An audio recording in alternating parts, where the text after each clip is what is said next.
Hello and welcome to Crucible of Words for more dedicated legacy action.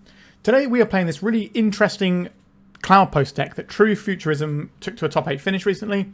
We've seen some Blue Cloudpost kicking around here and there on the edges, but this build has got a lot of interesting stuff going on, so let's just get right into it. Obviously we're trying to make a lot of mana, so we have Cloudpost along with Planar Nexus and Glimmerpost, and Planar Nexus also allows us to play Urza's Tower, so we can make 4 drops on turn 2. Those 4 drops include Karn the Great Creator and the One Ring. I don't really need to go over why the One Ring is good, and in terms of Karn in this deck, our package consists of a Walking Ballista, a One Ring, an Ensnaring Bridge, a Tormod's Crypt, and a Lattice. We've also got things like Chalice of the Void to stop our opponent being able to interact too much. We can take out some of their early drops and just allow us to sort of go over the top. We've got Force of Will to protect the things we're doing. We've got ourselves Stock Up to find sweet things to be doing. We have Lorien Revealed, which allows us to find one of our islands if we need to fix our mana. Speaking of fixing, Once Upon a Time fixes our opening hand quite nicely. We've got some Sink into Stupor, which can be a land whilst also being a spell sometimes. We've got some Tishana's Tidebinder, which is an interesting one. This can take out a wasteland when it's doing its thing, or it can stop a Planeswalker from being able to be activated. I'm kind of interested to see how this actually pans out in the games. Seems like it has a pretty high ceiling, but a pretty low floor as well. In terms of what we're doing with all of our big mana though, we are going up into Emrakul. So we don't have a way of tutoring for the Emrakul, so we'll just have to find it. But we've got Ugin Eye of Storms, which is just going to win games on its own anyway. We've got Kozilek's Command, which can find us what we need, whilst also interacting on a bunch of levels that colourless spells probably shouldn't be able to interact on, to be honest. And then we have the spicy one, Portent of Calamity.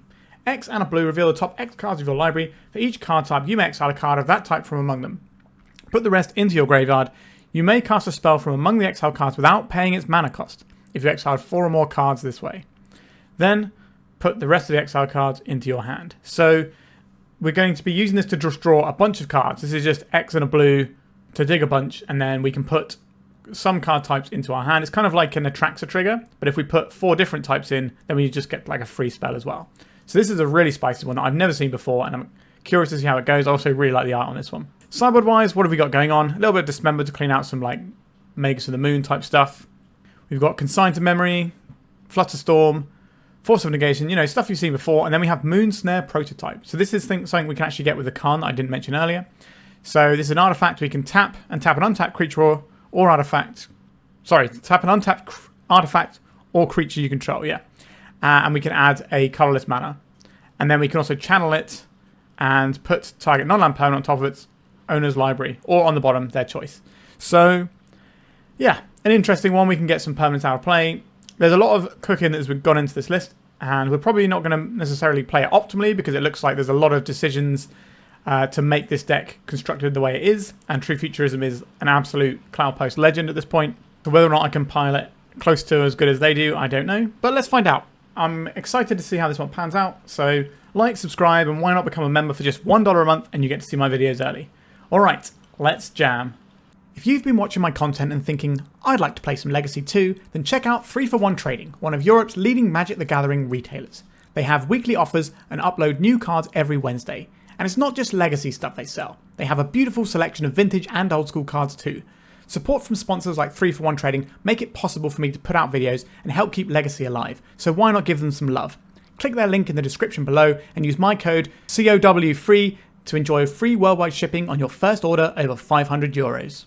Okay, this is our opening hand. So we can Cloudpost, go and get a Lorien Revealed. We've got a Force of Will to tide us over, I guess. I think this looks okay. We're going to have quite a lot of mana available to us. And if our opponent's some horrible combo deck, we can at least interact with that. Right, there's the Cloudpost. A Chrome Mox. So our opponent's doing something a little bit unfair, I would imagine. What is that? Exalted Sunborn. Okay, so they're playing the Ocelot Pride mid-range deck. Sure, I don't care about the Johnny. We're just going to go over the top of these things. The One Ring. If we get an island here, it doesn't actually do us any good. We just play... So if we tap this for 1 mana to go get an island, play an island, then what? Then we just play this Cloudpost out. And then we'll cycle with the Lorien Revealed. I'm not sure exactly what we're going to be pitching to our Force of Will. Probably the Tidebender? Tidebinder even. I think they are going to wasteland us, because otherwise we untap with a lot of mana. Okay, they're going to wasteland both of our lands. A little bit rude. Right, let's just go and get ourselves an island. I would describe that as a bit of a disaster for us. I'll play this island. I think we just don't recover from this at this point. Like, our opponent's got a little bit of pressure, but their deck is just full of extra pressure they get to add to the board here. Maybe we can get some Tidebinders in as blockers at some point. So casting this with Warp. So this will go and tutor them something spooky. I think we forced this one, because they get another bite of the cherry later on, potentially. And this also might be trying to get them a plane so they can play another thing. So it's either getting them pressure or the thing to play pressure. And we need to stay alive, so I think it's correct to force there. A One Ring. Jeez. We've got nothing going on here. Alright, it's our opponent's turn. How bad are the damages going to be?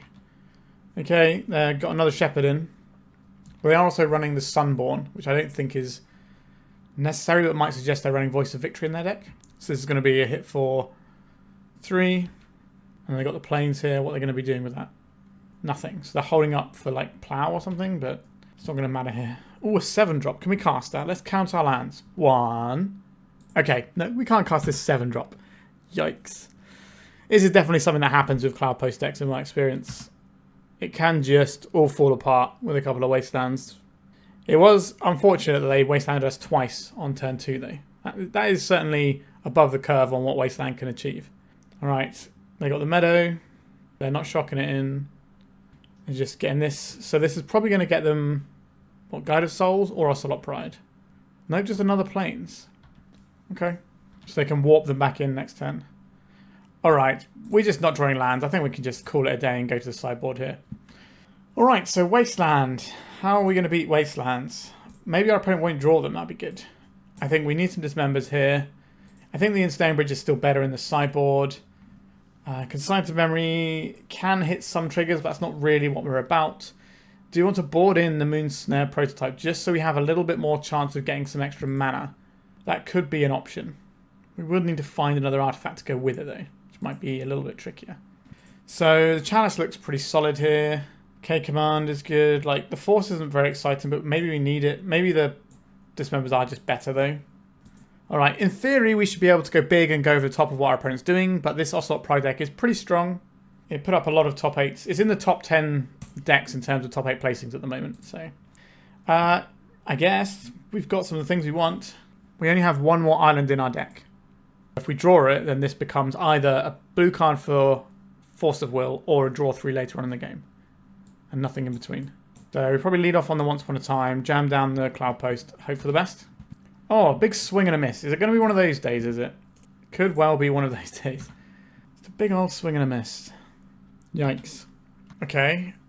That is pretty good. I think Ocelot Pride is actually scarier for now.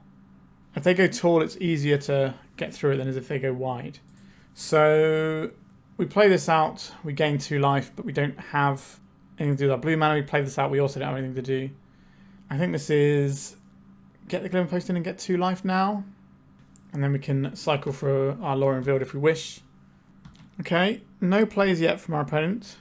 So no pre-combat energy to get them going where they need to be.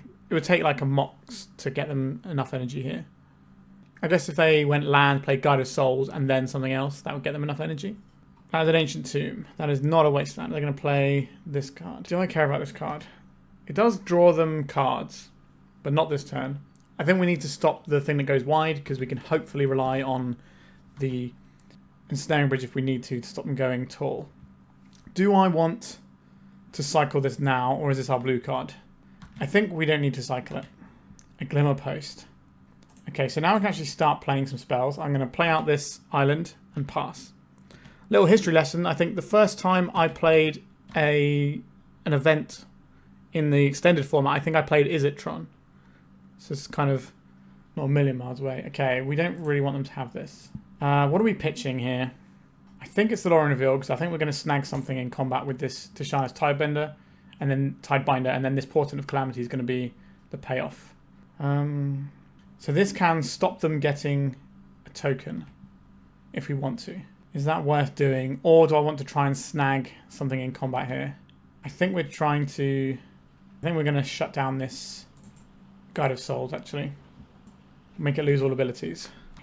We maybe could have done that slightly cleaner and stopped getting any energy at all. Okay, Portent of Calamity. It's your time to shine. I think These both do the same thing for us. This will gain us more life if we hold it back for another turn. Alright, let's just do the thing that we came here to do and cast a big expensive spell. Okay, so I'll choose a land or a sorcery. I guess we choose... I think the Urza's Tower is best here, right? And then we'll choose the stock up. And then these go to our hand. And then next turn we have the stock up into something good, hopefully. Caracas, that can mess with our Emrakul, but not in a way that we care about. So this is going to make them another cat, which is fine. We can afford to take damage. I haven't taken any yet. And a failure. Alright. Our opponent's going to get to draw a card off of their Halia guided by... What is it? Guided by? Light. Okay. We're not blocking here because we don't want to flip the Ajani and start giving them more cats and more power. This card is worth 2 mana this turn. This card is worth 3 mana. What if we just did another one of these as big as we could? Okay. So I will choose a Kindred, a Planeswalker, a land, and an instant. So I get to cast one of these for free. I will take the Karn. I will minus the Karn, and then we'll get a One Ring for next turn, and just sit behind that, and that should hopefully get us where we need to go. Okay, we're doing something here. So they probably attack at the Karn this turn. I don't mind if the Karn dies. It's already found us the One Ring, which is going to buy us more turns. More turns equal more land drops, which equal bigger spells. That Portent of Calamity felt pretty good. Why are they attacking with the Guide of Souls? They're just trying to push damage here. Are they going to blink out our Tidebinder? Yep, that'll do. So we don't get to do anything here. We're just going to take a bunch of damage and we're going to lose the Karn. And then we're going to play our little fog. Okay, Guide of Souls. So now they're gaining life again. They should gain enough life here. They draw a card with the Halia. Yep. For you lovely people out there, I have a video of this mono white deck on the channel from last week. Because this, as I'm recording this, this just won a challenge. So it's kind of all over the place at the moment. People seem pretty high on it. Looks pretty powerful. Felt pretty good. It's going to have a horrible combo matchup though. Alright, I guess we counter this. They don't get to draw a card because they stack their triggers the wrong way. I'll take that. Chalice of the Void. That's interesting, isn't it? Okay, I think we play out the tower first. We go... We want to have enough mana for this One Ring. So if we want to Kozilek's command first, how much mana do we have? 3, 6, 7, 8, 9, 10, 11, 12. Do I want to... I don't think I want to spend the blue mana. So I think we start off with the Kozilek's command. We're going to scry and make some spawns. We're going to leave 4 in the pool, I think. Do we need to leave 4 in the pool? Because we can just sack these guys, right? So I guess we don't need to leave 4 in the pool. So now we get to stack our deck. Or for 9 cards worth, that's quite a lot. And then we get to drop the One Ring afterwards. Sequencing with this is really key, because otherwise we can't Kozilek's command ourselves. Okay, big fan of having this Ugin Eye of Storms in play. We don't need the Tidebinder, that can go on the bottom. We don't need this or this. Karn is okay. The Planar Nexus is fine, but I think we're doing better things than that right now. If we want to just chain a bunch of One Rings, we can do that. So I guess we go Karn on the bottom, then the 2... Oh, sorry, on the top, and then we have the 2... I might put it on the bottom by accident there. Right, so we draw this, cast this. 1, 2, 3, 4, 7. We get this. We will exile the Guide of Souls. Do we get exile the Guide of Souls? Yeah, I think so. Do I gain life and draw a card here? I think we have to add some mana. Then we go for the One Ring. Exile the Guide of Souls. Get our protection. We know the top card is a One Ring. We don't necessarily have to do that. We can then cast this for X equals 1. And then this can exile another thing. What am I most worried about? Is it the Ajani? Might be the Ajani here. Is it the Ajani or the Felia? I think it's the Ajani, because then we can actually block better that way. And then, do we need to draw a card? Not right now. So they might struggle to put enough damage into this Ugin, and if we get to untap with it, we win the game. Like, it feels like we're doing the big stuff that's enough. So if they attack, they blink out the Tishana's Tidebinder to kill the Ugin. But again, we have the One Ring running. We have plenty of mana to do stuff with. Stock up can find us something busted. I think we're fine here. Let's see if they stack their triggers the wrong way this time or not. Everything at Ugin makes sense because they can't damage us through our One Ring. They're bouncing their little friend so they can replay it and gain a life. They've correctly assessed that their life total isn't really the relevant part of this game. Another Ajani, sure. I think we knew the top card actually, so it doesn't matter drawing this. So we're going to get our guy back, and they should stack them that way around. Yep, so they gain their life, draw a card, and then the failure brings our guy back. And there's nothing to target. The One Ring ticks down a little bit, or up, or ticks us down, however you want to define that one. Let's draw with this. So we will cast a stock up, I think. I like having access to the old Ugin here. Another Cloudpost is pretty good for next turn as well. I'll take those. So how much mana do we have here? 1. So if we play this Cloudpost out, it's worth +1 mana to us. So we have 3, 4, 5, 6, 7, 8, 9. And then this is 10, 11, 12. So we can cast this and the One Ring if we want to, but we don't necessarily need to do that. So we can just wait till next turn. Okay, so let's play this tapped. Let's deploy the One Ring here. And keep the new one. We can stock up here as well. What do we like here? Chalice of the Void, we can shut down them having other stuff. We can put this Emrakul in our hand and that'll win the game next turn anyway. Alright, we should be able to win this game pretty convincingly next turn. Our opponent can't kill us. We have a lot of mana. How badly does a Wasteland mess with us? I don't think enough, right? They can take out one of our Cloudposts. You've got 3, 6, 7, 8, 9, 10, 11, 12, 13, 14, 15 mana, even if they Wasteland us. Okay, so they can get the initiative. So this build that they're running has the initiative, which is not something that we had when we played it the other day. It's not in the challenge winning list. Yep, they're just going to bounce the Ajani, get the Ajani going again. And they're probably going to attack with the... Actually, if they attack with a failure to blink their Ajani, they lose their failure potentially. But that might be worth it to them. They decided it wasn't. Do I need to draw any cards here? I don't. We just have the win in hand, basically. We don't need to mess around with that. Alright, so let's work out how much mana we have here, shall we? It's 18, so 7 plus this is 22. 18, 19, 20. And then this adds us mana as well, right? We take this out, we exile the failure. This adds 3 mana. Cast Emrakul. Exile the Seasoned Engineer. Opponent's not going to have many permanents left. Go to our bonus turn. We could still be tapping the One Ring here as well. Alright, so what do we want to do with this? We can gain life and draw a card. Right, let's just draw some cards with the One Ring first. Once upon a time, not the best. Let's play another One Ring. Exile this little guy. Keep the new one. Let's make a Chalice on 2. Exile the Ajani. Want to draw some cards. We've got another Glimmerpost, I think, somewhere. I guess we go to attacks here. Attack with the Emrakul. They lose 6 permanents. We get the initiative back. They're keeping their Caracas, but bouncing this Emrakul isn't the best for them. We have One Ring protection right now. We don't have anything to fetch with this. I will draw a card. Gain some life. Disruptor Flute. We can cast this to exile stuff, but it's not actually going to help that much. Sure, we'll just pass. I don't know what our opponent's supposed to do in this situation. I think they're supposed to scoop. But our clock is much lower than theirs. So maybe they're playing for time here. So they can come in at Ugin for a bunch, but Ugin will live. Coming in at us doesn't make any sense because we have the One Ring protection. Like, there is a lot to keep track of here, and they are just very dead. So, alright. Take damage from the One Ring. We'll forge onto our Tishana's Tidebinder. We'll go to attacks. Our opponent will bounce the Emrakul. Then we'll replay the Emrakul. Oh, they're just letting us attack. Okay, they're just going to lose a bunch of stuff. Okay. Yeah, like, you're not winning from Emrakul's being hardcast.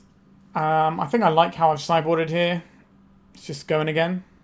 What does this hand do? We have 4 mana on turn 2, which seems like a reasonable place to be. Not sure how useful this Once Upon a Time is going to be. We'll work with it. I think we're going to be able to find a payoff here. We can get a turn 1 Disruptor Flute on Wasteland if we want as well. Going to slow down the rest of our mana production, but it's going to stop them from bodying us. If they don't have pressure in play, then that's excellent news. Alright, Once Upon a Time. Can we hit this time? No. 2 misses. I don't think this card should be in the deck. Okay, Ancient Tomb. Disruptor Flute, please. Wasteland. We're sat with the Force of Will as well, so anything really scary pressure-wise we can deal with. And then hopefully we're just going to draw some stuff, because we're going to have a lot of mana. So turn 3 we're going to have, what, 6 mana? This draws cards and is a 3/3. I think we just say no to this one. Kozilek's command. We can do that for x equals 1, which isn't ideal. I'd much rather go to my turn and do it for x equals 4. I think we're in a good spot. Witch Enchanter. Yeah? Okay. That's not terrible, is it? Another tower. Do we do this now? I think we do. The Ancient Tomb life here is certainly going to be taxed with our opponent's aggressive deck. So, what do we want here? I don't think we want to stock up because they're probably going to waste this Planar Nexus. I don't think we want the Ancient Tomb. Although if they waste our Ancient Tomb, yeah, there's not really a good wasteland here. Like if they wasteland this, we can still make the One Ring the next turn. Do we need... Well, we make the One Ring this turn, can't we? Because we're drawing a card. Okay, yes, we put the Karn on top. And then we put this on top. And then we just cast the One Ring. Not my most favourite Magic card in the whole world, the old One Ring. But it's pretty good being the person with it, I'll tell you that. So we should be able to snowball through this game, but they're going to take out our Nexus here. That's access to blue mana, and it makes our Urza's towers better. If they don't apply much pressure, then we could be okay, but they're applying an Ocelot Pride. That is some real pressure. They don't have anything else to follow up with. Alright, we need this One Ring to pop off in a big way here. We have another One Ring. We drew a Cloudpost. Not that useful. So we can do a Kozilek's command for 2 this turn, or we can just get another One Ring in. I think we're going to do a K command for 2. Like, we could play this Karn and tick it up. I don't think we want to do that, though. I think this is a K command for 2. The question is, am I exiling this Ocelot Pride, or do I just want to get more value? I think we're going to exile the Ocelot Pride here. So we would like some tokens. We'd also like to take this out. We can bank this mana for another turn. And maybe next turn we get to do like a big Karn thing. Also, these Naught ones are chump blockers. No Ephemerate from our opponent. I imagine the Ephemerate slots are where they've fitted in the Undercity guy, whatever it's called. The adventurer that gets them into the Undercity. Seasoned Dungeoneer, is it? That's the one, I think. Iganjo Castle, sure. I will take 2. I think the mana is more important right now. We have another One Ring, so we're not going to die to this One Ring. Let's draw some more cards. Okay, these are all Magic the Gathering cards. So, how much mana do we have? 1, 2, 3, 4, 5, 6, 7. I think we need to play the One Ring again. 1, 2... We do it this way. This means that our Ancient Tomb won't hurt us. So we tap this for Chalice for 1. So that's going to stop Ocelot Pride, which is their best threat coming down. And then I think we're just playing out a Cloudpost here.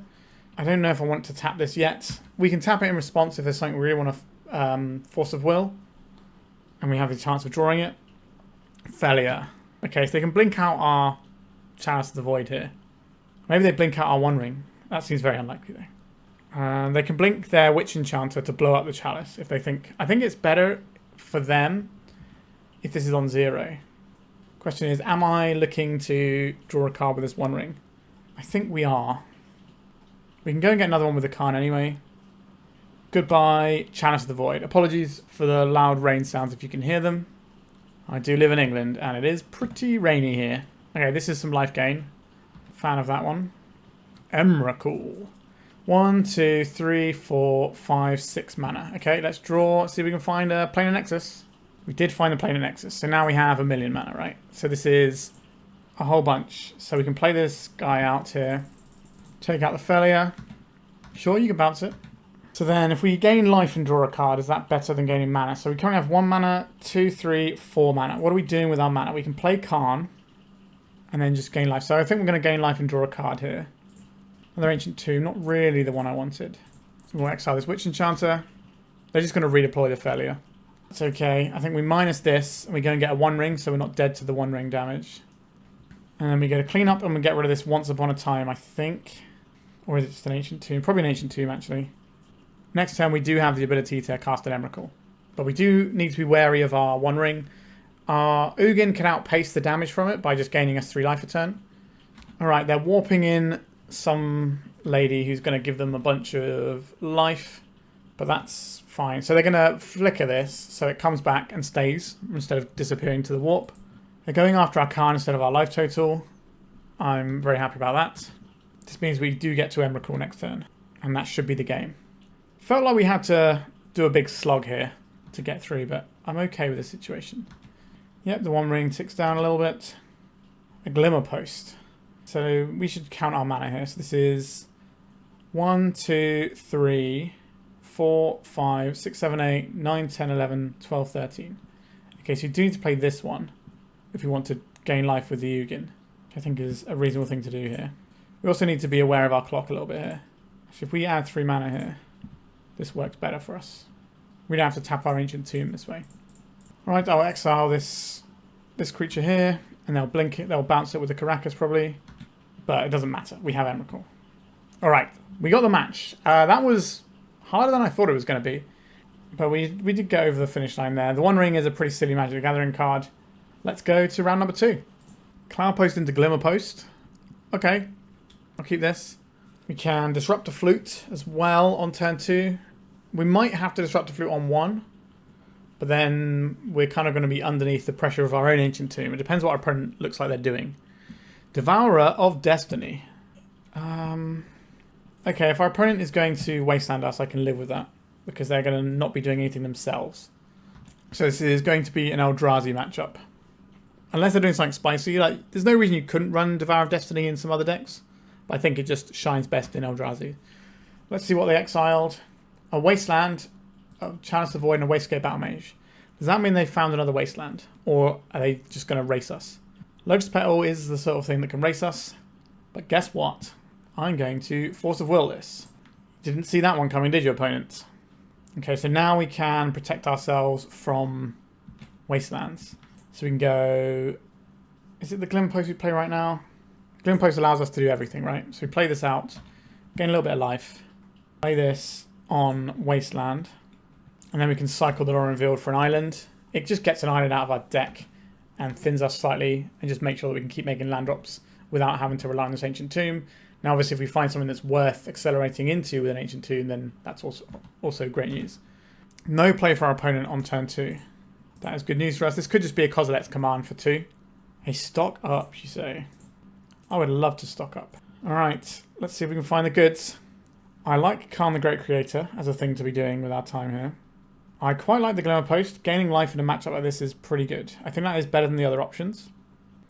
Now, if they have something like a Thought-Knot Seer, they can take it out, but they didn't Thought-Knot Seer us last turn. I think they would have if they had it.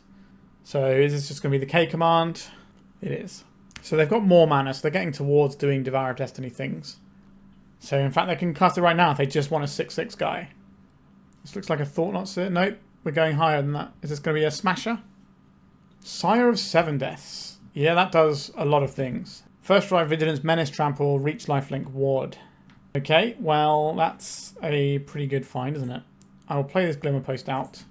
I'm happy that it's turn 4 and we're way above our starting low total against our opponent's aggro deck. Let's get this One Ring in. Let's draw a card with it. A stock up. That's useful for next turn. We also have the added ability of just making our One Ring an indestructible blocker. Not so great into the Trampler, but if they just drop a big creature here, we can deal with that. A Grim Monolith. Sure. We will take some damage. So this is actually a correct attack in case we panic and do something because it's attacking us. Because it's free for them because it adds Vigilance. Okay, let's draw some cards with the One Ring. Ugin Eye of Storm is particularly bad in this matchup. 1, 2, 3. So this is 4 mana. 5, 6, 7. Okay. So if my maths is right, we go get an Ensnaring Bridge here. I'm glad your creatures are massive. So they can't blow up our stuff with things like Devourer of Destiny, but we can't blow up their stuff with Ugin. So there is that. This can still draw us cards and gain us life. Be interesting to work out how we sideboard with an Ugin kicking around. Reality Smasher. This can attack and kill the Karn, which is, I think, what they have to do so they don't get Lattice locked out of the game. But again, that just means our life total is healthy. And if this game goes long enough, we win the game because we have Emrakul in our deck that we're going to hardcast at some point. It'll also be a pretty sweet turn to draw that X spell I can never remember the name of. Let's draw some cards with the One Ring. Planar Nexus, you say? That's worth a lot of mana here, isn't it? How are we going to work our way through this one? I think we start off with a stock up, actually. Get the most information about what tools we have, and then we can decide how we use them. Portent of Calamity. Yes, please. And I guess we take the Cloudpost. So how big can we do this for? 3. How much is this tap for? 8. This is a lot. I reckon we just do this, and if we find the Emrakul, we just win the game straight out. Did not find the Emrakul. In fact, we found a bunch of nothing. That's pretty bad, isn't it? I guess we take the Tidebinder. We take a Cloudpost or a tower. Like a Cloudpost is the same as a tower at this point. And then the next one is more, and so on and so forth. This is our only artifact. We can take this spell on non-land opponents in his hand, and take this. Done. And then we get to cast one of these for free. Is it the Tidebinder, or is it the Sink into Stupor? We can bounce the Reality Smasher and discard a card, is probably fine. And I will discard a card. We have plenty of things I'm going to have to discard. Get it out of here, Ancient Tomb. Unfortunately, I didn't quite pan out as I would have ideally liked it. So, what are we getting rid of here? Once upon a time, that can go. I don't think we're doing Chalice things. I like the Cloudpost. I like the Planar Nexus in case we need to filter mana. I don't think we need the Disruptor Flute. I don't think we need the Island. They do get to hit us with Sire of 7 Deaths. Now, this will be the first time our opponent hits us, so it's not like the end of the world. They do get to hit us with a Smasher as well. You sort of bought a little bit of time. Maybe that was wrong. We're not supposed to just fish for like the Emrakul or another One Ring for protection or whatever, but that felt like it was odds on to hit one of those two things. They're not playing out the Smasher first. That is fascinating. Our life total just vanishes in a blink of the eye due to Sire of 7 Deaths. A Grim Monolith from our opponent, and they're playing this post-combat. That is bizarre to me. They just missed 5 damage. I wonder what that is in aid of. Okay, I guess we draw some cards. We can always go and get another One Ring with the Karn. A stock up. So playing this out is the most amount of mana we can generate. I think we actually just Kozilek's command here. I'll leave up 1 blue, I think. So we're probably going to have to re-ring this turn, but that's okay. We don't need any Tidebinders, so they can go on the bottom. Okay, we can stack this in a way that we can cast Emrakul this turn. So we put this on the bottom. So we need our creature, Planeswalker, Kindred, land. Yeah, this should be fine. So we keep the Portent of Calamity on top. And probably just go like 1 ring, 1 ring. It doesn't really matter what order we put these in, does it? As long as we make sure that the right pieces are in the right places here. So the Portent of Calamity goes on top. And then... Wait, did I misclick this? Where is my Portent of Calamity? What? Where did I put that? It says I put all of them on the bottom. Oh man, I must have misclicked horribly there. What is happening to me? Okay, we have to do something else now. What is wrong with me? Let's get this Karn in. I think I just autopiloted to like putting them on in the same place at one point. Right, they're tutoring with their Karn the Great Creator. Tutoring with their thing to get Wastegate Battle Mage. Yep, that makes sense. We minus here. We'll go and get the One Ring. We deploy the One Ring. We've made this game so much more difficult for ourselves now. Actually, this is 6, 7, 8, 9, 10 mana. So this plus this. I'm just trying to work out how we can get the Ugin doing what it needs to do here. Alright, I think we'll save the Ugin for next turn. Keep the fresh one. Okay, and then we will stock up. We're going to lose the Karn, but that's fine. Okay, Glimmerpost and a K command. I'll take those two. Oh dear, what's happened to my brain? I don't think we're casting anything else. Then we're just going to go to cleanup. Get rid of this. Get rid of the Tidebender. Get rid of one of these is fine. And one Ugin. Not great in this matchup. I failed my dexterity test of putting my cards in the right place. Yep, you can come in. Ensnaring Bridge not really stopping our creatures attacking. They're going to Wastegate Battle Mage and exile our One Ring. Or our Ensnaring Bridge. Either of those works. Secluded Courtyard, sure. We're going to gain a lot of life off of this Glimmerpost. We can decide when the right time for that is. Are they going to bounce one of our spawns? So we know the Emrakul is at the bottom since we obviously misclicked horribly. We should have won this game already, and now we're going to be behind on time trying to win it. Alright, I will draw a card if they're exiling this anyway. It's just a free card that we get. This being exiled means we can go and get it with Karn again. Force of Will. Not great in the old double Cavern of Souls matchup. Once upon a time. So we play this Glimmerpost. It's worth a lot of life and a lot of mana. Let's have that life. And then I think we just do the Kozilek's command again. I'll leave up 1 blue land. Portent of Calamity. And there is the Emrakul. So let's do this one properly this time. So this goes on the bottom. This goes on the bottom. This goes on the bottom. This goes on the bottom. We don't need a Force of Will. We don't need multiple K commands. This is a sorcery. Our sorcery is already covered. We don't need the One Ring either. We don't need these chalices. Don't need the Ancient Tomb. We're basically stacking our deck at this point. And then this is 1, 2, 3, 4, 5, 6 spells. Okay. So top, top, top. We are putting them in the correct place. I'm 100% sure now. And then we'll cast this. I think we just need 8 is fine. Okay, so then we get... we have an instant, a creature. Oh, they've made it small again. Instant, a creature, planeswalker, a kindred, artifact. Done. And then we cast this. Get ourselves a little trigger. We need to find a way of removing our ensnaring bridge though. We can just bounce it next turn, can't we? Get this in. We minus this. Yep, so we go and get the lattice. We shut our opponent off. Then we bounce this next turn and we eradicate all their permanents. I appreciate our opponent's scoop in there. We made that way more difficult for ourselves than we had to. Consigned Memory. I guess this is the matchup for it. Possibly Dismembers. It's a lot of life we pay for these, but paying 4 life to stop a line breaker feels like a bargain to me. I'm not really in love with Force of Will here.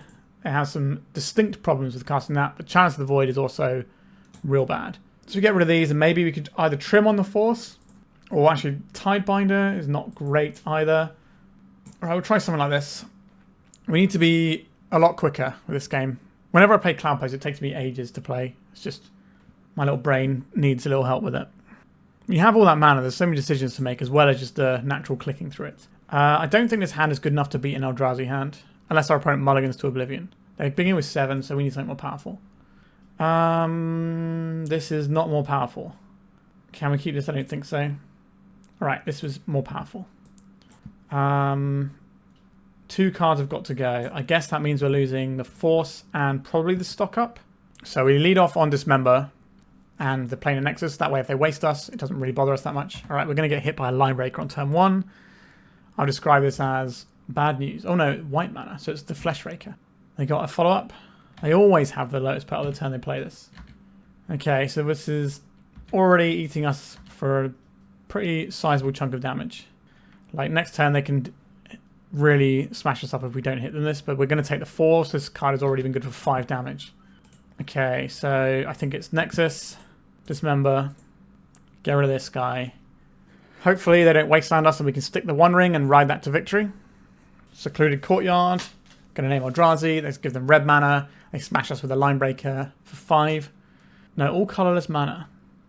Thought Not Seer, that's probably even worse. Goodbye the One Ring, so that's our entire game plan ruined. Cheers, opponent. Like, they're trying to win this game too at the end of the day. Okay. Sink into Stupor. You do not do anything. Let's play as Cloudpost, because next turn it'll untap, and then we'll have 6 mana. So we can K command into a One Ring potentially. Yikes, Line Breaker. Okay, it's not my job to do the combat maths. Am I dead here or not? So this is 10, so we're dead next turn very easily. So we need to find the One Ring or K command into One Ring this turn. Or possibly we could play that weird little blue spell and that might get us there. Nope, we're just dead. Let's go to game 3. We're on the play. Does that make a huge amount of difference to us? Probably not. We just have to suck it up and submit what we have here. I'm not a big lover of these consigned memories. When getting blue isn't always the easiest thing. Like, the Ugins aren't great here, but they do gain us life and draw us cards, and they provide a distraction. Okay, we keep this. Once upon a time, hook me up. Planar Nexus, Cloudpost as a tower. I guess we take the tower. This is worth the most mana for us. We play out a tower first, and that way, if they wasteland it, they might think they're getting they're getting half of our combo of lands. If I was my opponent and I had a wasteland, I would almost certainly fire it off. Cavern of Souls. Is that just a Cavern Pass, though? Because they would need a lot of stuff to pair with this, like 2 petals. Okay. I will deploy this.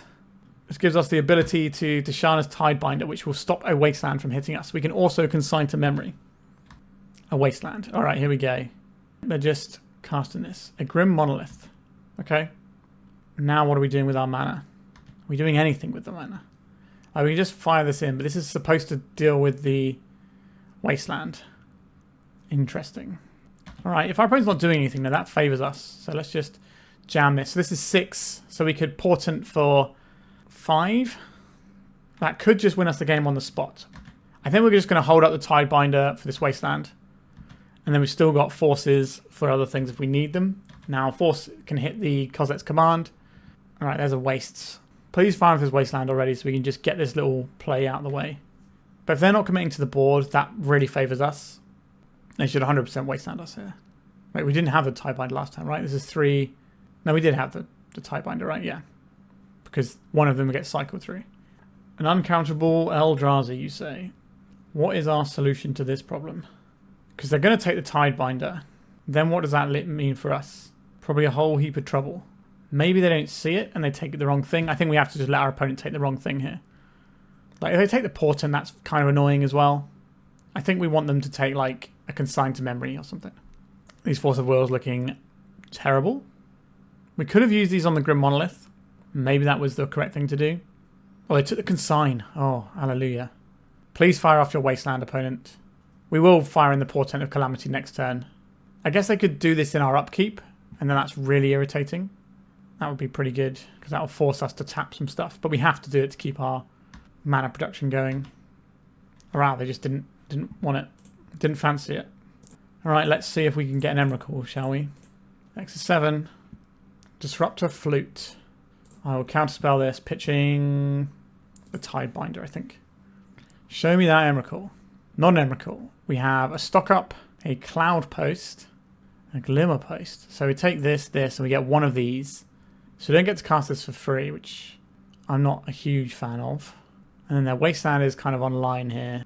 Do we take the island? I think we have to take the island. That sucks. Yeah.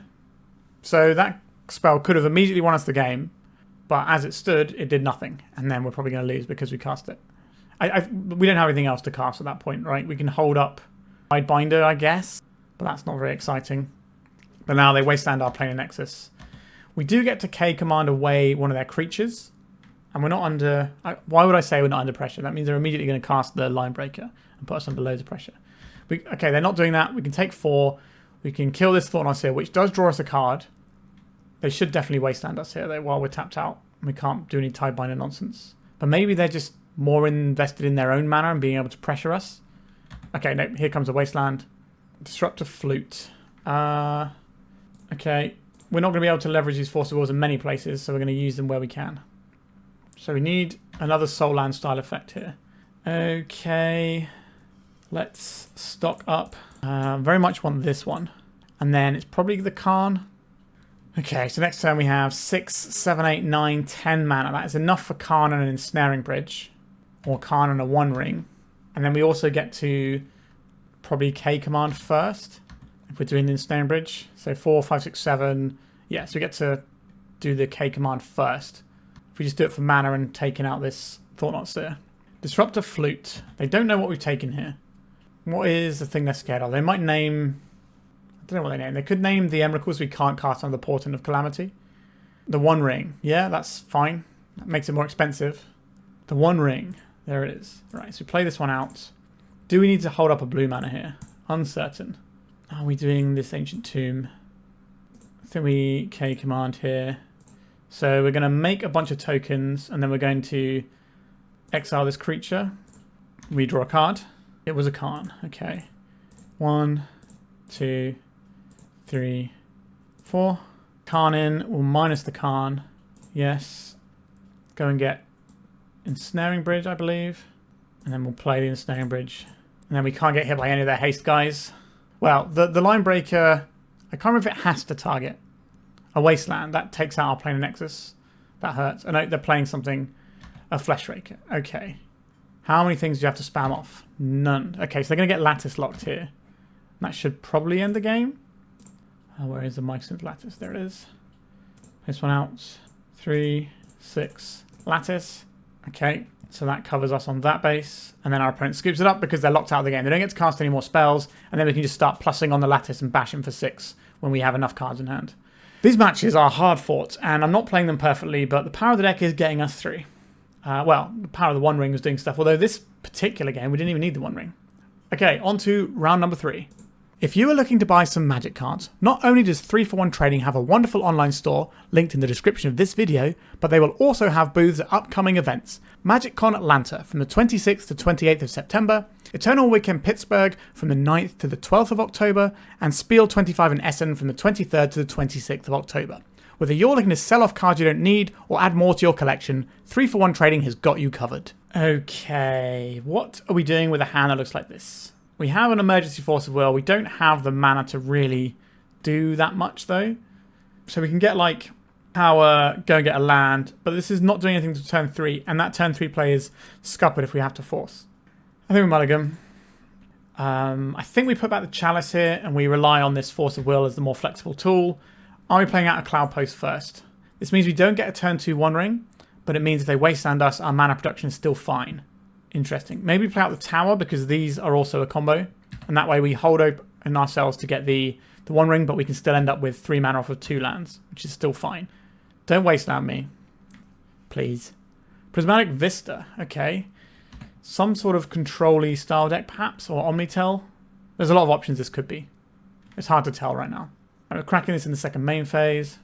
A basic island. I'm expecting a Ponder here. And there it is. I do not think Prismatic Vista decks tend to have dazes in, so we will force to get our One Ring in if we have to through our opponent's potential force. They are probably looking for counter spells now they've seen the Ezra Tower because they know that turn 2 is going to be a big deal. They did not shuffle off the Ponder, so we have to assume that we're going to have to force through this One Ring. But that is fine by me, because once it's in, we should be okay. Can I have the One Ring, please? They're not going to expect counter magic out of us either. This has sat on the stack for quite some time. Force of Negation, pitching Force of Will. Let's pitch our Tishana's Tidebinder. Are we in with the One Ring? Or have we got another Force of Will here? Nope, we're just in with it. In a lot of these sorts of Prismatic Vista deck matchups, this could just be game over right now.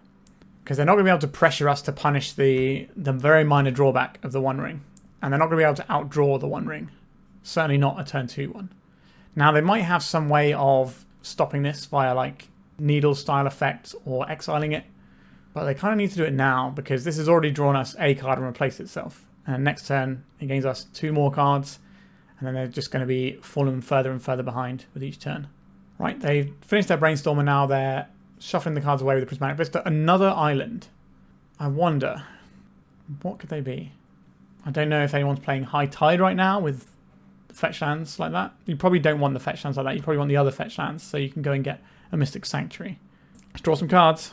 On the Great Creator. He is a great creator, isn't he? Alright, let's try and get this guy in. Force of Negation. Sure, I'll take 2 of your finest cards there, opponent. We'll play this Cloudpost. But they're 2-for-1ing and we're drawing multiple additional cards every turn. At some point, our opponent will just not be able to counter what we're doing and they will lose. Narset is pretty good here. Narset it is. Okay. See what they reveal off of this. No more counter magic. A swing and a miss. Okay. A Glimmerpost. I think we can save that till later for the life gain. So this turn we go tap all these out of blue. Cast this. Possibly win the game. I like spinning the wheel on this one. Do you have another Force of Will? They did not. Okay, so we get an artifact, an instant, a land, a creature, a planeswalker, and a kindred. So everything. We get the entire grip. And which one of these are we going to play? I think I'll play the Karn, please. I will plus the Karn on the One Ring, and we will kill the Narset with it. It does it all. It slices, it dices, it draws you cards, it kills Narsets. What more could you want? We'll get rid of this Ancient Tomb. We might be able to cycle some green mana at some point in Once Upon a Time, but I don't think our opponent's coming back from this position. Cloudpost decks generally really beat up on these slow control decks because we have the inevitability. They need like a big haymaker, like a back to basics or something. But even at this stage of the game, that's too late, I think. They're going to plow our One Ring. You got it. We've got more where that came from. And also, we're just going to Lattice lock you this turn. I will play out... So how much mana do we have? This is 3, 4, 5, 6, 7, 8, 9, 10, 11. What does 11 mana give us? Gives us the One Ring and the Lattice. So let's start with the One Ring. See if our opponent wants to fight over it. They did not. This might draw us a Force of Will that we can use to protect our Lattice kill. We did not do that. Okay, let's See if we can get ourselves a Lattice. Cast it. Is the game over? Or have you been sandbagging this Force of Will for a while? Or they might have had like a white card and a Force and stuff. Alright. We absolutely steamrolled our opponent there. Nice to see. Flusterstorm is interesting here, but that's probably about it. I like the Chalice shutting off all their cantrips. That feels good. Disruptor Flute can shut down Narset, but they're not a Wasteland deck if they're running that many basics. So maybe we just turn these into Flusters and call it a day. We have the time, though we still want a hand that looks like this, though. Yeah, I think so. We start out with a Once Upon a Time and go from there. Ponder a Tamiyo. Don't like this very much. I think we pitch the Sink into Stupor here. We were supposed to Once Upon a Time before we did that, and I just made a horrible mistake. Cool. Do I want to Fluster or do I want the Cloudpost? The Cloudpost isn't going to give us enough mana to matter here, so I think we're just going to play it slow with the Fluster. That was a huge spew on my part to not fire off the Once Upon a Time in response first. Whoopsie. Planes. Alright, we're just going to stare at each other for a bit. That's fine. Cloudpost taps. Go. So this Flusterstorm can't counter back to basics. A Brainstorm. I don't think we're fighting over a Brainstorm. We can start dropping Haymakers soon. But I think I'm kind of inclined to, as sad as it is, untap, play a land, hold up this Once Upon a Time, and do that with Flusterstorm. But we'll see what our opponent does, because we might be put under pressure from something like a Tamiyo, where we're going to have to sort of approach things a little bit quicker. Like, the one thing we might want to disrupt Flute in this game is Tamiyo, but it just means that we have to point our force towards it. But you can't defeat a Tamiyo with a Disruptor Flute, because they're just going to leave it in the we draw a million cards mode, and then you're going to lose that anyway. They might have something like a Teferi, which I don't think matters that much. It can turn off our forces and stuff, but we just use them on the Teferi if we have them in hand in the first place. They did not shuffle off that Ponder, so they're probably going to continue to make land drops, I would imagine. An Ugin, you say. Alright, we're just going to pass here and make sure we hit our land drops using this Once Upon a Time that we should have fired off ages ago. I bet you will cast it and we'll miss. Another Ponder. Okay. It's just charging up our Flusterstorm to make sure that we can... Is there anything that is instant or sorcery? Now, there's not many of those our opponent might have that we're actually interested in countering. Possibly a 4th Eorlingus might be in our opponent's deck. But they could just be straight up blue-white. Alright, let's cast Once Upon a Time. Another Glimmerpost. It's a Glimmerpost or a Planar Nexus. If we get the second Planar Nexus, that makes it harder for them to take us off of Planar Nexus. A Force of Will. Okay, I think we're going to cast a Stock Up here. Okay. I like a One Ring and I like a Stock Up here. And then, do we need to do anything else here? Can we do anything else here? No.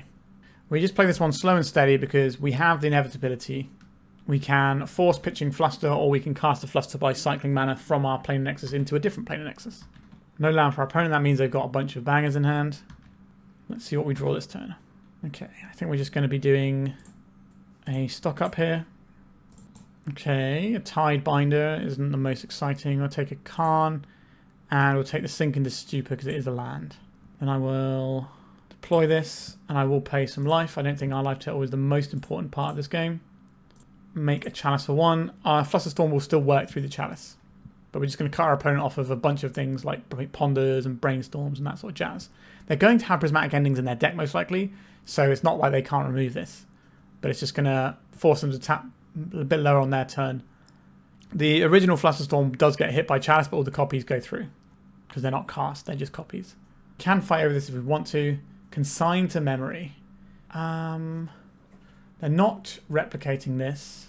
If we copy it, there's a Stock Up, a Chalice, a Consign, and a Fluster. So that's 4 our opponent would have to pay. But then we're going to be shields down. I think I would rather not be shields down and have this Force of Will for things like Narset or whatever. And then also we can save a Flusterstorm to resolve a Karn or a One Ring or any of that sort of jazz.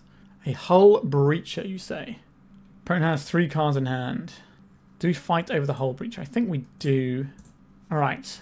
We don't want our opponent to just wheel away our hand and leave us with nothing good. A wheel just naturally cast wouldn't actually be the worst because we spent a while sculpting with these Stock Ups, so they know that we've got good cards in hand. So if they were to strip our hand and give us a fresh 7, that fresh 7 might be worse than the 4 that we sculpted. Blue, blue. We're going to go for a Narset here. We also can just cast an Ugin next turn and blow up whatever they play. Sure.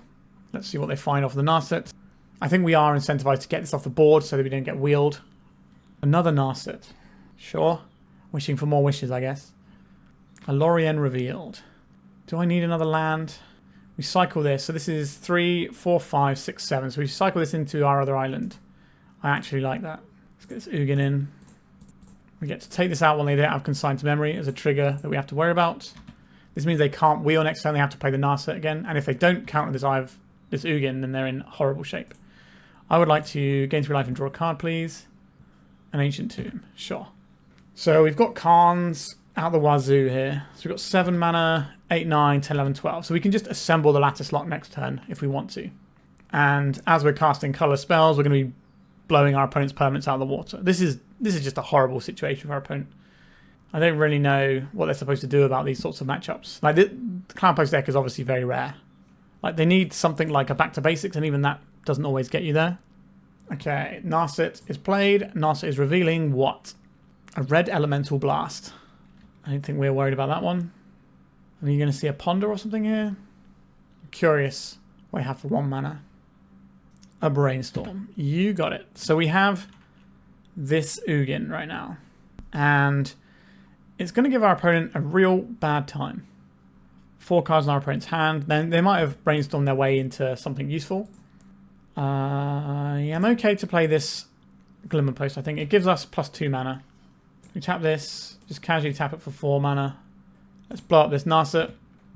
I've got Force. But we've got a One Ring. No targets, unfortunately.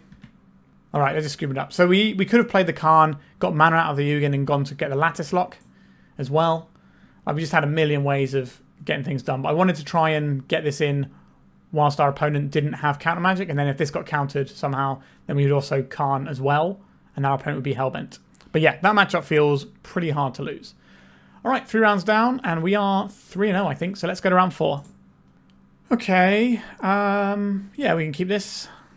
We can begin with a Chalice of the Void on 1. And if we need to force it through, because our opponent tries to force us back because it's like a big deal to them, then we can do that. Now, it'll leave us a little bit light of action, but I think it's okay.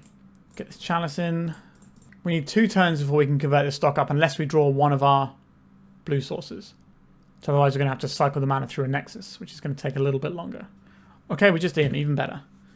This might not do anything to our opponent's deck, to be fair, or it could do everything. We'll find out. There was a pause, though, that made me think our opponent does have some 1-drops in hand, but they aren't necessarily that important, or they can be blue cards that go with their Force of Wills to pitch like scarier stuff down the stretch. There's a lot of options. Eye of Ugin. Okay. So this Chalice might be doing literally nothing. Cool. Portent of Calamity. I will play a Cloudpost and pass. Might not be a matchup for the old Ugin. So they're either a deck that is fully in the Eldrazi, or this is a one-of that they're going to use to tutor for stuff. So it could be a Cloudpost style deck that is just tutoring for Eldrazi at the right time. We just don't know. Eldrazi Temple. Now we know. So we're probably going to get Thought Not Seared here. And then we have to decide if the Portent or the Stock Up is better. I think the Stock Up is probably better. So how much would this Stock Portent be for? 1, 2, 3, 4. We say no to this. So a Portent for 4 could potentially draw us 4 cards. I think that is slightly better than a Stock Up. Or it could only hit certain things. Alright, I think we're going to get rid of the Portent here. Right, like the Stock Up is just like a guaranteed best 2 cards from 5. Whereas a low number for the Portent might not be enough. It might leave us not having many things to choose from it, because if there are a bunch of lands in there, then it can sort of jam us up. Interesting.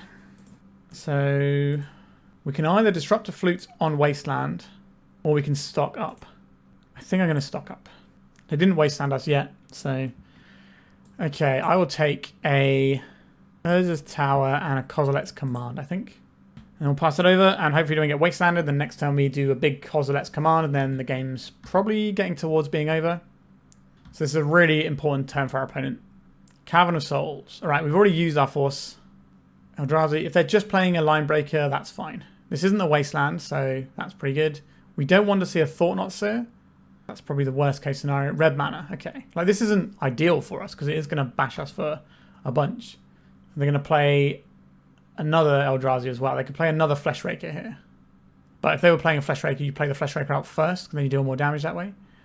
So I don't think it's a Fleshraker. I think this is just going to be... Oh no, they're paying cost or something. It's just some rubbish guy. This does give them another point of power on their line breaker. Okay. It's time to find the One Ring. So we have choices with this Kozilek's command. The One Ring. Okay. So if we just tap all of these for a bunch of mana. So this is 3, 4, 5, 6. I guess we tap this. We just need to drink greedily from the well, I think. Get this in before we cast the One Ring. Obviously, we use the mana from this to cast the One Ring. Okay, I don't want any Ancient Tombs, so they can get out of here. I do like these two lands. I don't want a Once Upon a Time. Stock Up is okay. I think that is above an average draw here. We definitely want these lands, but not necessarily in the order. We've already played a land this turn, haven't we? So we can't play a land out right now. So I guess the two bottom cards. Are we drawing card with the One Ring is the question. I don't know if we are. Curious. So maybe we go Karn on top, and then we go Cloudpost, then the Stock Up, so it can't be taken out of our hand, and then the Glimmerpost. We cast this, get this down, play the Disruptor Flute, I believe, on Wasteland, so that we can't get done in by a Wasteland taking us off a bunch of mana. And then we have to make a decision about what we're doing with this One Ring. Ideally, our opponent Wastegate Battle Mages it, so we get a free card. So top card of our library is the Stock Up, I think. Rightly. Wastegate Battle Mage. What are you going to target? They're going to target the One Ring. Yes, thank you. I would love to draw a card. I wasn't even sure I was going to tap that this turn cycle because I liked it a little bit low. So I will most certainly take that and enjoy it. They don't get to deal us any damage here. So we've got Stock Up on top that we've just drawn, which means the next card is the Cloudpost. We also have a Karn on the top after that. Okay. So this is a lot of damage. Do we need to stock up here? So this could be 3 mana. 3, 4, 5, 6, 7, 8. Okay, I think we've placed the most amount of mana we can here. Gain a little bit of life. Not as going to matter in the face of this line breaker though. And then tap this for a bunch. Make some blue mana. Stock up. Maybe we find a One Ring and we sit behind it. Did not find a One Ring. Okay, so how much mana we have left? 3, 4, 5, 6. So that's not enough here, but the Kozilek's command does do some work. We take the K command this turn and then the Karn for next turn. So we kill this guy. So this would cost us 5 mana. So we will have to tap our Ancient Tomb. Okay, so I would like to exile target creature and I'll make some spawns because they can at least block as well. And we'll take this out. We could play a Karn here, or we could save the mana, because the mana is like going to burn off if we use it now or in our turn, so it doesn't really make much difference. What's happening here? A K command. Okay, they're making some spawns and trying to stack the top of their deck. That is a little bit spooky. A Rarity Smasher kills us, a Line Breaker kills us. We don't want to see any tops here. We want to see bottom for these two cards. 1 top, 1 bottom. That's a disaster. That probably means we're dead. But maybe these Eldrazi Spawn tokens can soak up enough damage. And then we can get the Karn with the Ensnaring Bridge in next turn. Although, what if they have a Glaring Fleshraker? That would mean we would need to get the One Ring in. And then we can play the Ugin and start plussing the Ugin so that we have the life gain. Yep, so there's the Fleshraker. So we do need to get the One Ring in, I think. Because that protects us from Fleshraker. How much mana have we got? So we have... Let's pretend we're not using the Ancient Tombs. This is going to be tapping for 1, 2, 3, 4 mana. This is 4, 5, 6, 7, 8, 9... So this plus the One Ring is 8. So that would leave us with 1 mana, 2 mana, 3 mana, 4 mana, 5 mana. So if we play this and add mana, we can kind of do it all, but then this just gets bodied. So I don't think that's correct. I think we are blocking here. Just keep our life total high enough. We're going to lose the Karn. A Glimmerpost is not bad. We can have that next turn. So 4 mana for the Karn. I think this does have to be the One Ring so that we can protect ourselves from the Fleshraker. Oh wow, they're just scooping to this instead. Okay, I will take a scoop. Alright, so Eldrazi. So the reason I think our opponent might have scooped there was because they are thinking we're going to go get the... No, do we have enough? Yeah, we had enough for the Lattice, but I don't think we had enough to block. I don't know. Interesting. So the Chalices are bad, so they get out. We get 2 Consigns in, and then we get 1... I guess we want these 2 Dismembers in, but that's what I think we did last time. What was the other card we cut? The Ugin is not great. Maybe we're supposed to cut the Ugin here. Or is it the Tidebinder? This can stop a wasteland. We could get rid of one Force of Will. One, like the fact that Ugin can just be there and draw us cards and gain us life is really good. I think I'm going to get rid of one Once Upon a Time. So, what do we think about this hand? We play this, all our lands just tap for one. That's not really going to be very good for us. We can do better. This has some real problems, doesn't it? But we do have one rings, which is kind of how we get ahead of what our opponent's doing. And then we keep this and the Karn goes back. Having one rings that we can draw cards from and then replace, just to tread water, get us enough land drops that we don't die. I don't think we get to play this Portent. This is going to be the blue card for our Force of Will. Is that true anymore? Probably not. Do we need to play an Ancient Tomb out and get our opponent to waste? If our opponent wants to waste this land that actually hurts us, then be my guest.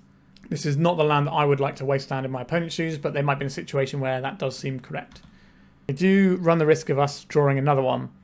Again, a one ring, but if we take 4 plus whatever they can deal to us now, that can be pretty good for them.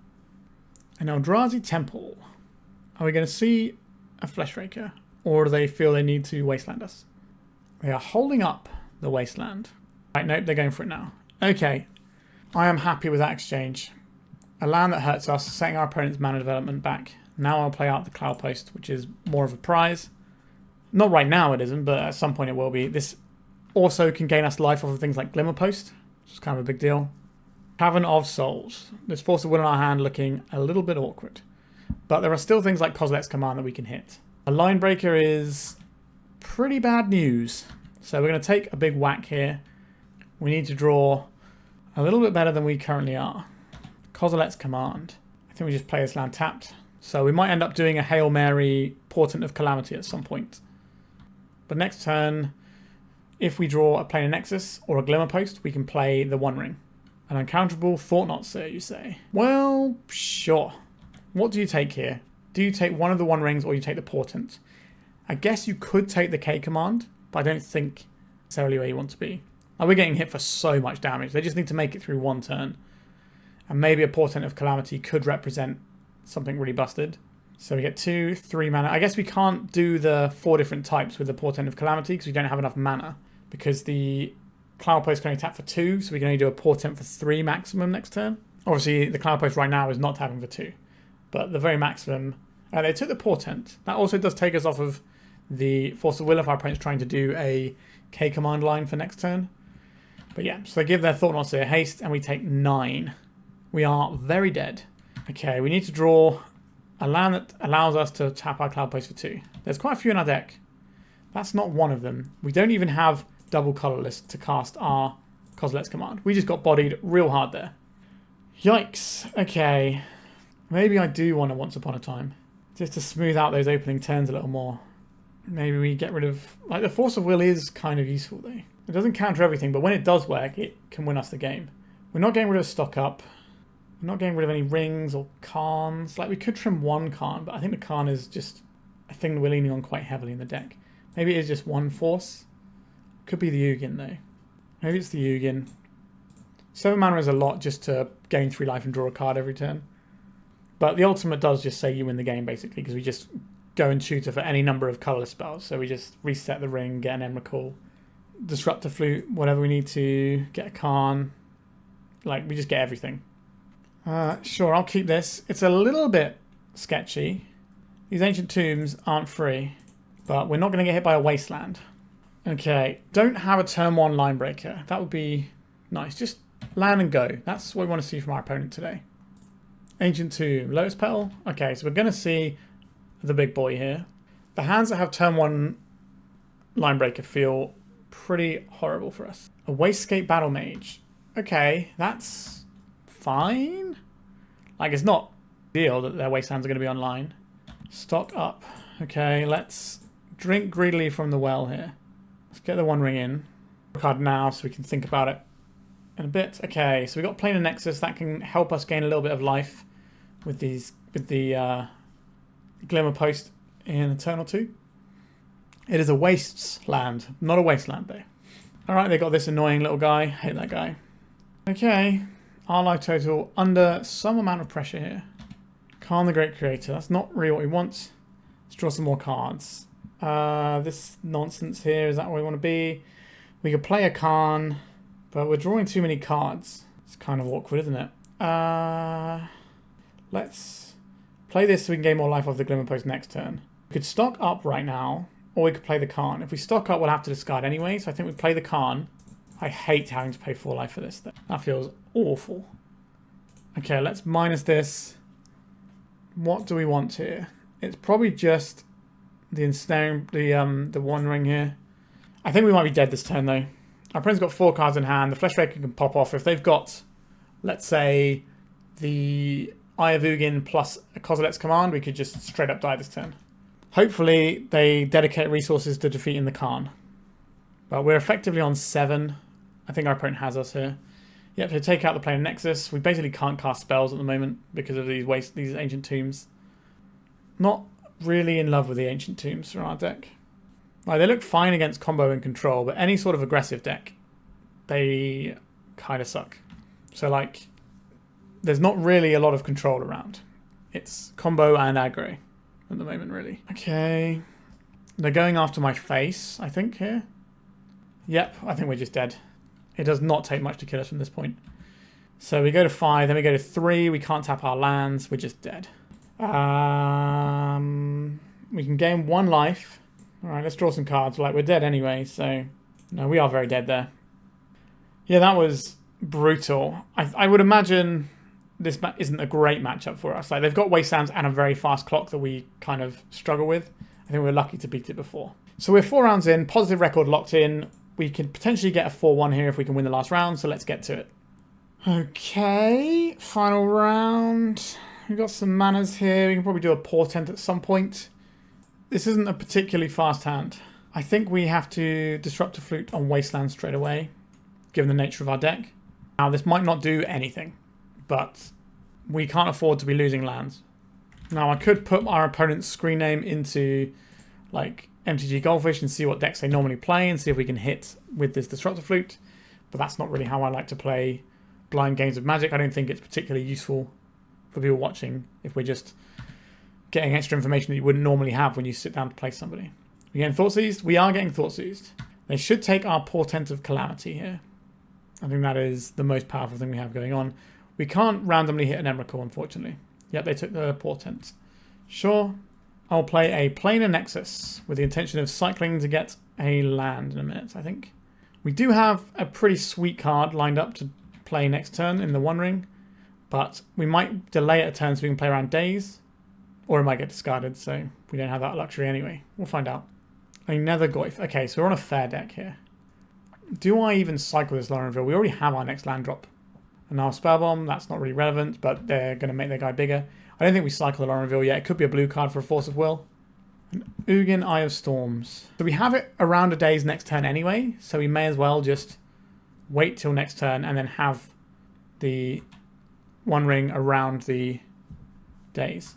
And we can cycle the Lorien Revealed this turn, and it's not really going to make any difference.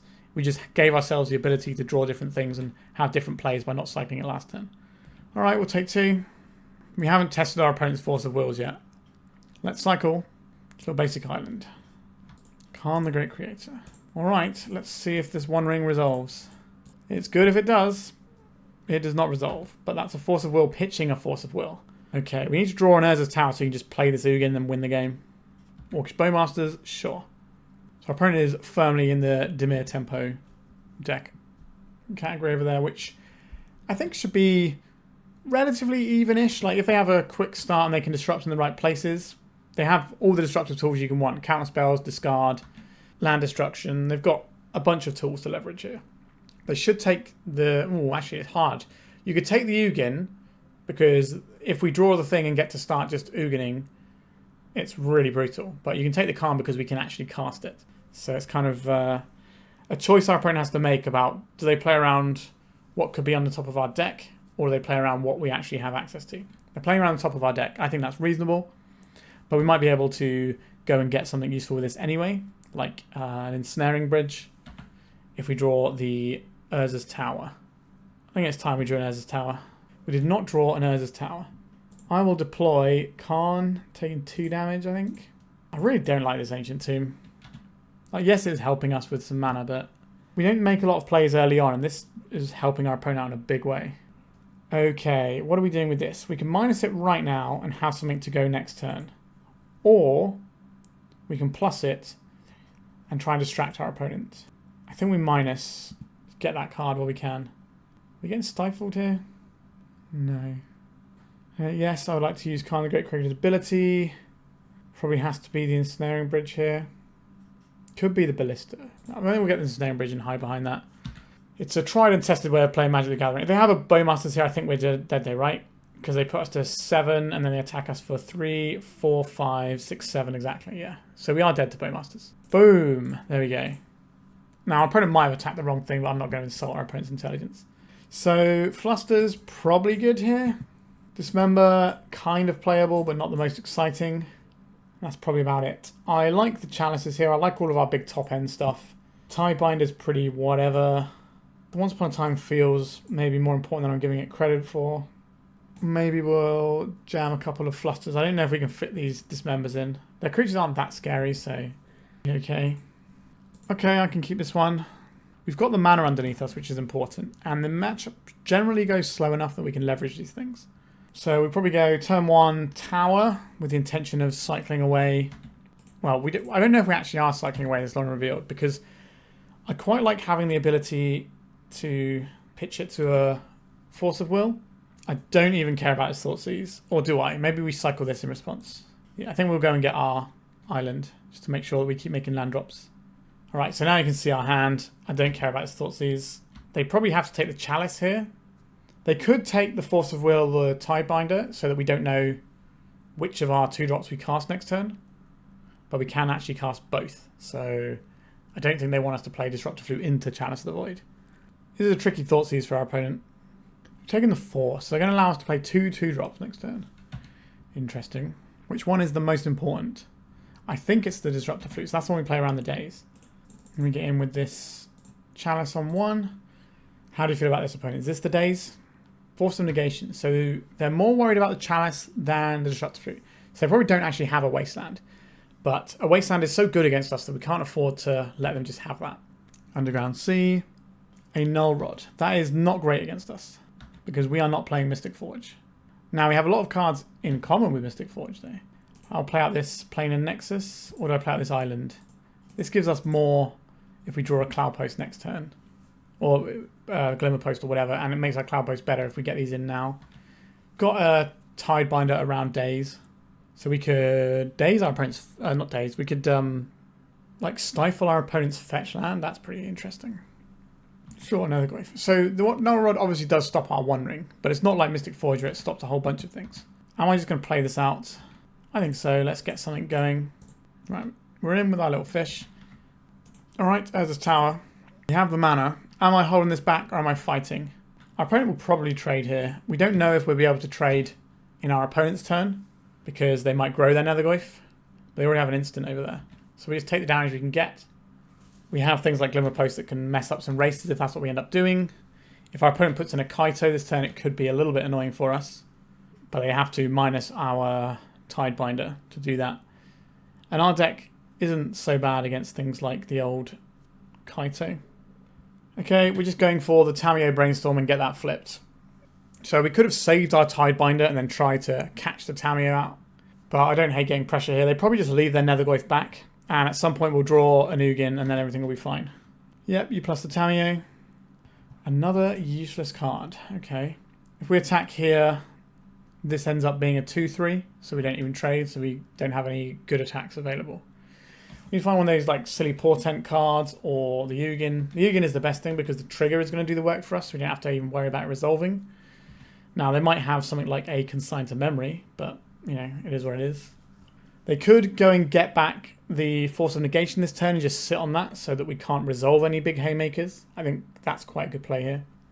Our opponent disagrees. They just want to race to the top. We don't know what's in their hands, so that might be right based on what they have. A Kozilek's Command. Okay, I guess we're going to play a massive Kozilek's Command around a daze. Consign to Memory. Why? Sure. Why wouldn't you consign to memory that? Okay. We still don't get to attack, and we're just up against this Tamiyo ultimating. not a play pattern I'm particularly fond of. I'd be quite surprised if this was a play pattern that exists next year in the format though. Yep, they're just getting ready to pop the Tamiyo next turn. They didn't shuffle off their ponder. And we're just sort of staring at one another. Karn, the great creator. He is a great creator at the end of the day. Let's see if he is great enough to resolve though. A force of will. Okay. Do I think we can beat a Tamiyo Ultimate? Probably not. Do I even want to play against it? Probably not. Let's just go back to the drawing board here. Oh, sorry, that was the end of the match, wasn't it? Sorry, I thought we won the first one. It's been a long old day. Yeah, maybe we're supposed to play that one out for a little bit longer, but I don't like playing against the Tamiyo ult very much. So we finished with a 3 and 2 in the end. We did get kind of bodied by Tempo. I thought we'd have been okay there, but obviously Tamiyo is a pretty messed up card. And the Ancient Tomb was just so bad for us in the first game there. So, how do I feel about this deck? I think the rounds that we won, we could have played better in. And the rounds that we lost didn't really feel like there was much we could do, and we just kind of got run over. And I feel that's just how this deck is going to go a lot of the time. There are certain failure points that your opponent can tap into. So if you don't have like the engines going, you don't have the mana to cast all your spells, then you're going to be in a lot of trouble. And if you don't have that many spells to cast, your opponent counters like the first or second Haymaker or both of them, whatever, then maybe you're kind of left with nothing because your deck is like a bunch of mana that kind of needs to assemble in the right way in order to give you more mana. And then it's a bunch of like payoffs. But at least this build has a little bit of protection going on. And we've got some other stuff in the sort of the middle range. I'm not wholly convinced by Tishana's Tidebinder. It can certainly answer some various bits and pieces. In that last game, maybe we're supposed to hold on to this so that we can deal with the Tamiyo. But as our opponent demonstrated, they had all of the counter magic you could possibly imagine, so it didn't really matter. But the Portent of Calamity was pretty interesting. I'm not a big lover of the Once Upon a Time here. I think we could maybe try and up our blue count and get something else a bit more interesting in. You could, if you really wanted to, run Teferi's Realm, which is a 1 and a blue instant that... I'll just pull it up for you, it's easier. Right, Teferi's Response, that's the one I'm looking for. So it's 1 and a blue instant, counter target spell or ability an opponent controls that targets a land you control. If a permanent's ability is countered this way, destroy that permanent. So that doesn't really matter that much for things like Wasteland because they're getting sacked anyway, but you counter the ability and draw 2 cards. I think this could be an interesting card to play over something like a Tidebinder. Obviously this can pressure Planeswalkers and do stuff. Maybe this is more of a sideboard card, but this card is pretty darn good when you get to do stuff with it. I like being able to draw 2 cards and counter a Wasteland. That seems like a ridiculous amount of value. And the fact that it's 2 mana means that when you're on those awkward turns where, you don't have your big mana and you've just got like an island and like a Glimmerpost or a Nexus or a tower stuck around, you can still actually play something on turn 2 that stops your opponent halting your development. So that might be something worth thinking about. Some pre-modern tech. You see this a lot in pre-modern, but the card is sweet and I think it does have a place in somewhere like this perhaps. The Portent of Calamity feels like a trap sometimes where you're like, okay, I'll sink a bunch of mana into this and then it does nothing. And then sometimes it does like you win the game. The floor and ceiling of this card are very far apart. And it means that you're not casting this unless you're far enough ahead that it doesn't matter. Or it's a Hail Mary. Because you want to cast your reliable spells that do reliable things first, for the most part, than this. Now, this is obviously a fine card and it felt pretty sweet anyway. And I did enjoy casting it. But I think... you do need to be aware of how this can do nothing for you when you cast it, even if you dump a whole boatload of mana into it. Yeah, the deck seems pretty sweet. I know somebody else I saw was working on a similar sort of build like this. I think they were actually just playing Tron with all the Tron lands and Planar Nexus instead of Cloudpost, but doing a similar sort of thing. It's kind of some way in that like old school Urza Tron space, really. The Force of Wills were obviously nice to have. We didn't really come across any like big combo decks we're just going to go underneath us, but having the Force of Negations and the Force of Wills is going to help in that matchup. So that is definitely something I think with this deck. Like, so normally when you play Cloudpost, you smash all the decks that want to go late, and the combo decks kind of eat you up, and then the aggro decks kind of get a little bit coin flippy at times, depending on how aggressive they are. The meta at the moment is mainly just aggro and combo. So playing the blue build here rather than the green build gives you more stuff against combo, which I do like. I think that makes it probably a step up from some of the other Cloudpost builds. But against the aggro decks, it did feel pretty rough. Whereas the green builds, you can build more stuff in to defend yourself. So some of them are running like Karn Silex to defend themselves, which we could obviously run here. Some of them are running Green Sun's targets. They can go up the curve, put creatures in the way, maybe get creatures that actually can win some combats here and there. So that's something I'm interested in as well. And these Ancient Tombs, I fully understand why these are in the deck. And we did occasionally cast 2-drops on turn 1 that were really important. But in the aggro matchup, these feel so damaging. They really do feel pretty bad news for us. I'd almost be tempted to trim one of them for another Glimmerpost. I did want to reach for Glimmerpost quite often. Having another one probably wouldn't hurt. And I don't really want to be drawing multiple Ancient Tombs, so I think having 3 might be better, especially when we're playing Once Upon a Time here, although I'm not sure we need Once Upon a Time. Maybe there's different ways that we can leverage spells to have other stuff going on. Like maybe we could even play... I guess we're not really playing any Pondery type stuff with a Chalice. We only have 3 Chalice, so maybe we could mix around some of our spells here. The Sink into Stupor did not feel like something we were casting unless we were casting off the Portent of Calamity. So maybe you could run... I guess these are also blue cards with the Fourth Will is the issue. So I wouldn't mind trying to get some more blue cards in here using the Once Upon a Time. And I'm not sure exactly how we go about doing that in terms of what the blue cards are. And I think Tishana's Tidebinder could be something else as well. I wouldn't mind more Disruptor Flutes. I think these are just better than the Tishana's Tidebinder because they're easy to cast. Quite often to cast this, you're going to need 4 mana anyway when you can be dropping your Haymakers. And like the 4 mana you're getting is like the Tower and Nexus. So it just feels a bit difficult to leverage the Tidebinder in an ideal fashion. Obviously Ugin is very strong, although we did kind of get jammed up by Eldrazi, which feels like it's going to be one of the harder matchups because our Ugin, which is one of our big interactive pieces, just doesn't work in the matchup. And they're very fast, and they have Wastelands, and they don't care about the Chalice, which we obviously wasted turns on when we didn't know they were playing Eldrazi.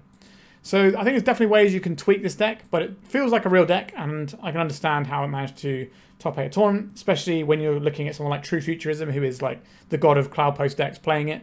So they've obviously built this and know the fine-tuning of it a lot more, and what I'm saying is coming as an outsider who doesn't necessarily play a lot of Cloudpost. So take my musings with a pinch of salt, but these are just some of the thoughts I've had, and hopefully you enjoyed this one.